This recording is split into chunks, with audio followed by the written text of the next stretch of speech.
दोस्तों, ये कहानी पूरी तरह से काल्पनिक है और शुभम यादव द्वारा केवल मनोरंजन के लिए बनाया गया है। और इस कहानी में किसी भी व्यक्ति, नाम, उत्पाद या वास्तविकता का अपमान नहीं किया गया है। अगर आप लोग हमारे SY ऑडियो स्टोरी चैनल पर नए हैं तो वीडियो को लाइक और चैनल को सब्सक्राइब जरूर करें, ताकि हम आप तक ऐसी वीडियो पहुंचाते रहेंगे। मेरी गलतियों को कमेंट में बताते रहे, जिससे मैं स्टोरी में सुधार करता रहूंगा। एपिसोड 35, रचना का मनकेश पर गुस्सा। अब तक कहानी में करण रचना के लेवल को लेकर चिंतित हो गया था, क्योंकि रचना अभी गण लेवल के 8वें स्टार पर पहुंच चुकी थी और अभी प्रतियोगिता में 2 महीने बचे थे। 2 महीने बाद रचना किस लेवल पर पहुंच जाएगी? करण का लेवल अभी महर्षि लेवल के 5वें स्टार पर था, उसके और रचना के लेवल में फिलहाल ही इतना अंतर था, तो 2 महीने बाद कितना होगा? 2 महीने बाद करण के पहली पोजीशन पर आने में सबसे बड़ी बाधा तो रचना ही बनने वाली थी। अभी से ऐसी बात सोचकर करण अपना समय खराब नहीं करना चाहता था, इसलिए वो भी साधना में बैठ जाता है। दोनों शाम तक साधना करते हैं और फिर साथ में खाना खाते हैं। रात होने से पहले करण और रचना स्पेस स्टोर से बाहर निकल आते हैं। बाहर तो सुबह का पहला पहर शुरू ही हुआ था। रचना जल्द ही अपने साथियों के पास पहुंच जाती है, जहां वो देखती है उसके बचे सभी साथी वहीं मौजूद है। रचना के 9 साथी तो करण को जानते थे, पर बचे हुए नहीं जानते थे, तो सब रचना को सवालिया नजरों से देखते हैं।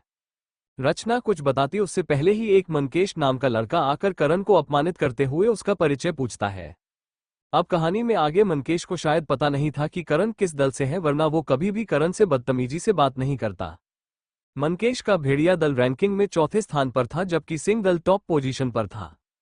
मनकेश पर रचना की बातों का कोई असर नहीं हुआ। वो तो अभी करण को खत्म करना चाहता था, पर रचना की वजह से नहीं कर सकता था। मनकेश दोबारा से करण से पूछता है, कौन है तो बच्चे और किस दल से संबंधित हैं, तो कहीं तो कोई हत्यारा या लुटेरा तो नहीं है?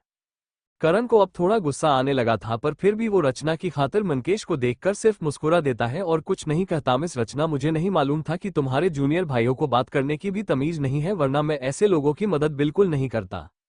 नहीं मिस्टर करण, आप बुरा ना माने, मैं आपसे हमारे दल की तरफ से माफी मांगती हूँ। अरे रचना जी, मैं तो मजाक कर रहा था, मुझे ऐसे लोगों की आदत हो गई है। आप चिंता ना करें, मुझे अच्छे से पता है इन जैसे लोगों से कैसे निपटना है।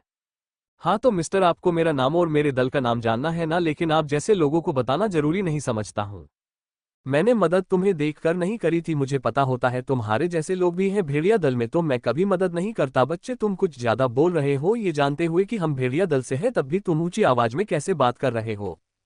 अगर तुम मरना नहीं चाहते हो तो अभी मुझसे अपने घुटनों पर बैठकर माफी मांगो, हो सकता है मैं तुम्हें माफ कर दूं, वरना बाद में मुझे क्रूर होने का दोष मत देना। करण का अपमान देखकर रचना और बाकी 9 लोगों को बहुत गुस्सा आ रहा था, पर बाकी के 9 लोग दल के साधारण लोगों के बेटे थे और मनकेश दल के बुजुर्ग का पोता था। मनकेश के ओहदे की वजह से कोई कुछ नहीं बोल सकता था, क्योंकि मनकेश के दादा मनकेश से बहुत प्यार करते थे।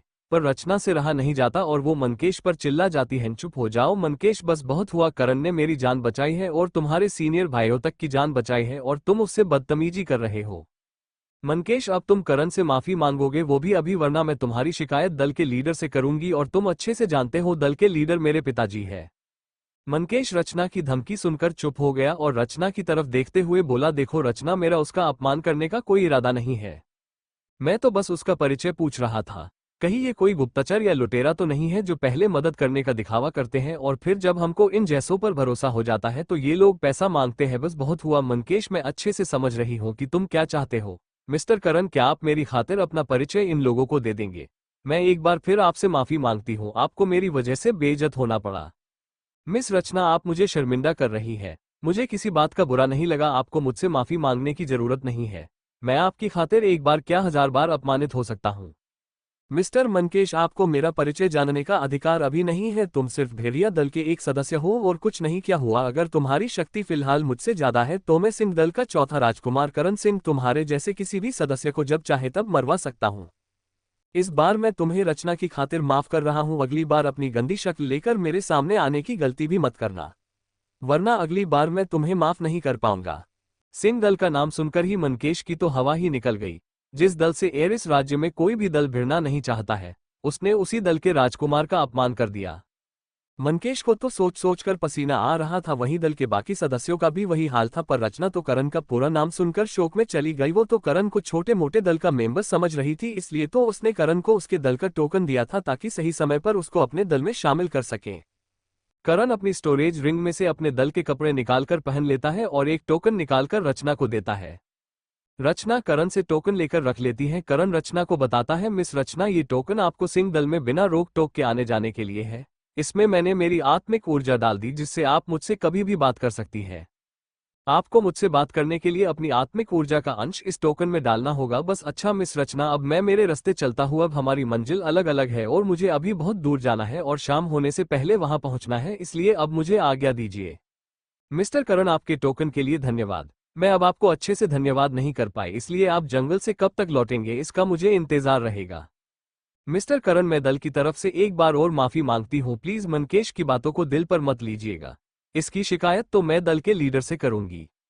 मिस रचना, मैं आपको पहले भी कह चुका, मैं ऐसे लोगों की बातों का बुरा नहीं मानता हूँ। आप बार बार माफी मांगकर शर्मिंदा कर रही हैं। आप जैसी खूबसूरत लड़की माफी मांगती बिल्कुल अच्छी नहीं लगती। करण ने माहौल को थोड़ा हल्का करने के लिए रचना की तारीफ ऐसे ही कर दी, पर रचना तो बेचारी शर्म से टमाटर की लाल हो गई थी। अच्छा मिस रचना, अब मैं चलता हूँ, आपसे दोबारा मुलाकात होगी। और करण बिना रचना का जवाब सुने मूड कर चल दिया। रचना करण को तब तक देखती रही जब तक कि करण उसकी आंखों से ओझल नहीं हो गया। करण के जाने के बाद रचना भी अपने दल जाने के लिए मूड जाती है, पर उसका दिल तो करण के साथ जाने का था। थोड़ी एरिस राज्य के टॉप 10 दलों की जानकारी। 1 सिंह दल, 2 तलवार दल, 3 मेघ दल, 4 भेड़िया दल, 5 नील दल, 6 अग्नि दल, 7 वायु दल, 8 बलवान दल, 9 धरा दल, 10 विष दल। क्या करण और मनकेश के बीच की बात यही खत्म हो गई या आगे चलकर दुश्मनी में बदल जाएगी? रचना अब कैसे रिएक्ट करेगी जब उसको करण की असली पहचान पता चल गई है? क्या ताकत थी इन सभी दलों की और कैसे इनकी रैंकिंग डिसाइड होती थी? क्या नया मोड आने वाला था करण की जिंदगी में? सभी सवालों के जवाब जानने के लिए देखते रहिए देवपुत्र करण, सिर्फ और सिर्फ SY ऑडियो स्टोरी पर। मेरी गलतियों को कमेंट में बताते रहे जिससे मैं स्टोरी में सुधार करता रहूंगा। आगे क्या क्या परिवर्तन होगा आगे कहानी में जानने के लिए बने रहिए शुभम यादव द्वारा सिर्फ हमारे SY audio story YouTube channel पर। धन्यवाद दोस्तों।